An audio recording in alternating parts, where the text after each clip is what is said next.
মা নারা ফি সামায়ে শায়ান, সেদিন আকাশে কোনো কিছু ছিল না। রাতে হঠাৎ একটা মেঘ দেখা গেল, কম তেরো না, বেশ বৃষ্টি হয়ে গেল। ফারাইতু আসরাল মাই ওয়া তিনে আলা ফাসাল্লা বিনা রাসূলুল্লাহ সাল্লাল্লাহু আলাইহি ওয়াসাল্লাম, সেদিন আল্লাহ রাসূল আমাদেরকে নিয়ে সালাত আদায় করলেন। ফারাইতু আসারা তিন ওয়াল মাই ফি জাবহাতি রাসূলিল্লাহ সাল্লাল্লাহু আলাইহি ওয়াসাল্লাম জাবহাতে আলা জাবহাতি রাসূলিল্লাহ সাল্লাম, আমি দেখলাম সকালে রাসূলের কপালে মাটি, কাদা মাটি লেগে আছে। তিনি সিজদা করেছেন, রাতে বৃষ্টি হয়েছে, রাতে সিজদা করেছেন, সে কাদা মাটি লেগে আছে। আর সেদিন ছিল মিন সুবহে হেদা ইশরিনা, 21শে রমজানের সকাল। সেদিন ছিল 21শে রমজানের সকাল। আমরাও বলছিলাম এবছরের ধারণায় 21শে রমজানই মনে হয় লাইলাতুল কাদর গেছে বলে অনুমান করা যায়। লাইলাতুল কাদরের পরিচয়, আব্দুল্লাহ ইবনে আব্বাস রাদিয়াল্লাহু তাআলা আনহু বলেন, রাসূল সাল্লাল্লাহু আলাইহি সাল্লাম বলেছেন, লাইলাতুল কাদরে লাইলাতুন সামহাতুন বালজাতুন তালকা, লাইলাতুল কাদর কদরের রাত, স্বচ্ছ, পরিষ্কার, শান্তিপূর্ণ। কদরের রাত হয় স্বচ্ছ, পরিষ্কার, শান্তিপূর্ণ।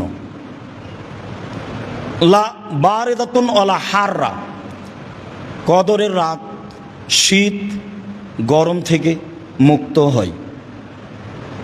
তুসবিহু শামসু সাবিহাতুহা যায়ফা হামরা, কদরের রাতের সকাল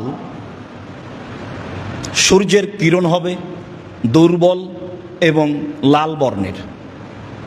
এক, কদরের রাত স্বচ্ছ, পরিষ্কার, শান্তিপূর্ণ। দুই, কদরের রাত শীত গরম থেকে মুক্ত। তিন, কদরের রাতের সকাল হবে সূর্যের কিরণ দুর্বল এবং লাল বর্ণের। চার, কদরের রাত হবে কান্না ফিহা কামারান, মনে হবে রাতটা চন্দ্রের মতো উজ্জ্বল। চন্দ্রময় রাত যেমন উজ্জ্বল তেমন উজ্জ্বল হবে। চন্দ্র রাতে থাকবে এ কথা নয়, চন্দ্রময় রাত যেমন উজ্জ্বল রাতটি হবে তেমন উজ্জ্বল। তিনি বলেন, লা ইয়াখরুজু শয়তান, সে রাতে শয়তান বের হবে না যতক্ষণ পর্যন্ত ফজর না হচ্ছে। ওইদিকে জিবরাইল এবং ফেরেশতাগণ ফজর পর্যন্ত অপেক্ষা করছেন, আর এই দিকে শয়তান বের হওয়া থেকে বিরত থাকছে ফজর পর্যন্ত। সবের সমন্বয়ে লাইলাতুল কাদর যা বুঝলাম। সম্মানিত দিনী ভাই বোন, তাতে আমরা আঁচ করতে পারি লাইলাতুল কাদর কিভাবে হতে পারে, কেমন হতে পারে, আর তা কি। অবশ্যই এবছর যা গেছে গেছে, সামনে হায়াতে আল্লাহ বাঁচিয়ে রাখলে আরও ভালো প্রস্তুতিতে শেষের দশক পালন করব বলে আমরা আশা করছি। আল্লাহ আমাদের তৌফিক দান করুক। আল্লাহুম্মা আমিন। আল্লাহুম্মা সাল্লি আলাইহি।